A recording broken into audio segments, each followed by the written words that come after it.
হাতটা বাড়ায় দিলেন না, খুব ভালো লাগতেছে। কি নাম আপনার? জাহাঙ্গীর। জাহাঙ্গীর বক্তিয়া। কি সমস্যা আপনার?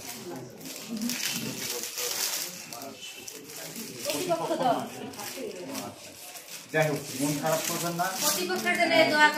যে আপনার আঘাত করছে, তার জন্য আপনি বেশি বেশি করে দোয়া করছেন। তারে অভিশাপ দেবেন না, তারে দ্বিতীয় আঘাত করতে যাবেন না, কোনো দরকার নেই। আপনি তার জন্য আরো দোয়া করেন, দেখবেন সে নিজেই আপনার কাছে এসে ক্ষমা চাবেন।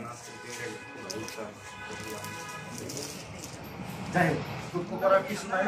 আপনি তাদের জন্য দোয়া করেন যেন তাদের মন পরিবর্তন হয়। এই দোয়াই মানুষকে অনেক কিছু থেকে পরিবর্তন করতে পারে।